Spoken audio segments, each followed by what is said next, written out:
All right, welcome. Today, we're going to break down a really powerful framework for understanding life, leadership, and, those unseen forces that seem to guide where we end up. We're getting into a philosophy called the sovereign path. And believe it or not, it all kicks off with a pretty simple question. Just think about that for a second. When you really truly want to understand something, or even yourself, where do you start? Is it a book? A mentor? Well, the source material we're looking at today says the answer is actually way closer to home. And honestly, it's not what you'd expect. And there it is. The real start of all wisdom isn't about what you know. It's about deeply, profoundly understanding what you don't know. It's about looking your own ignorance right in the eye. And this isn't just some vague philosophical idea. It's the bedrock for everything else we're going to talk about. Okay, let's dive into this first part, the wisdom of ignorance. The source uses this key phrase, necessary condition. So what does that really mean here? A necessary condition is basically a prerequisite. It's the one ingredient you absolutely cannot skip. You can't bake a cake without flour, right?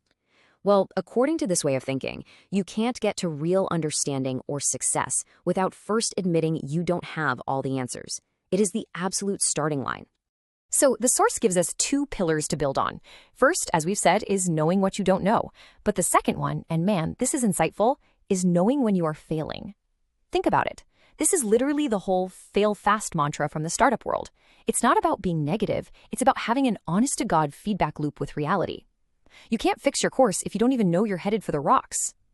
This knowledge is a tool, a necessary condition to eventually get it right. All right, let's move on to our next section and see how this all connects. We're going to shift from our internal world of self-awareness to two of the most massive external forces that shape our lives, love and power. Listen to the intensity of that. Love isn't described as some soft, fuzzy feeling. It's a lethal force.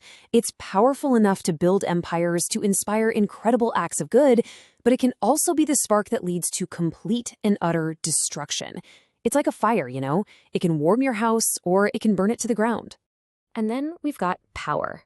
And the text here is so direct, it's almost blunt. Power changes everyone, period. The idea that maybe you or someone else could be immune to its effects, that's called folly. It's just a force of nature, and it reshapes whoever holds it. Now this is where it gets really, really interesting. Once you have some influence, you're at a fork in the road. On one path, you have being powerful. That's where you use your influence for something bigger than yourself. But the other path is seeking to remain powerful. And that's a trap. That's when the goal becomes just holding on to your influence, which the source says almost always leads to compromise and corruption.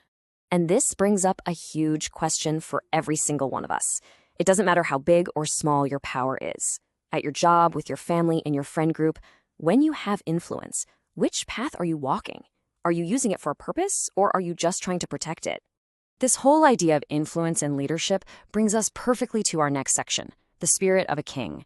Now, don't get hung up on the word king, okay? In this framework, it's just a metaphor. It could be a CEO, a team lead, a parent. Heck, it could just be you being the sovereign of your own life.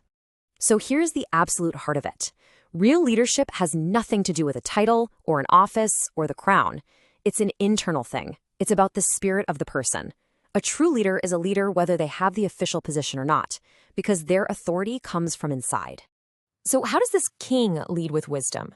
Well, the source says they have to surround themselves with a really diverse group of people, their kinsmen. And just look at this list.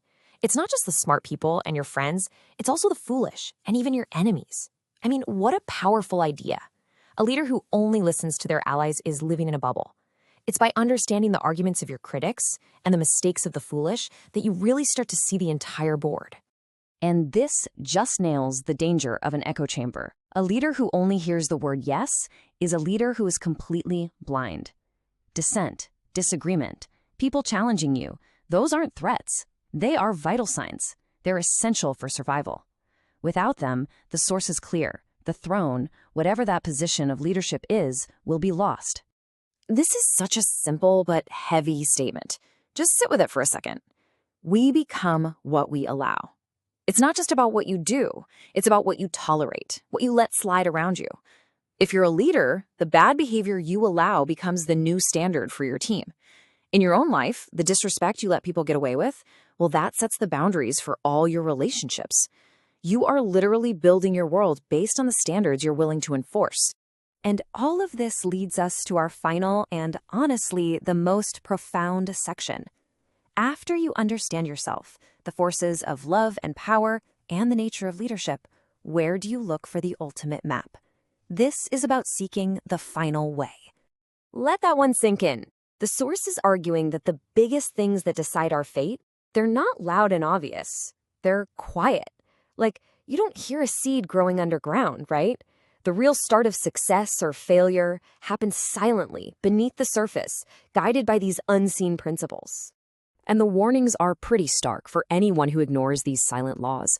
Life itself, it says, will defeat anyone who is ignorant of these higher truths or who lives in disobedience to them. For a leader, a king, trying to operate without being connected to some higher moral or spiritual guide, well, that's a path that's bound for error. Now, the text uses the term his God, but you could interpret that broadly as a specific faith, a code of ethics, or just a deep purpose that acts as your true north. This is really the final, powerful thought. It's a huge warning against trusting only our own limited point of view. We can be so sure we're on the right track, so convinced by our own logic, only to find out it's leading us straight off a cliff. It suggests we need a guide that's bigger than our own intuition. And so, this whole breakdown leaves us with one last really provocative question. It's not asking if you've found it, it's asking if you're actively seeking it. In your own life, in your own leadership, are you looking for that deeper, guiding truth, the way, that makes sure the path you're on doesn't just seem right, but actually is?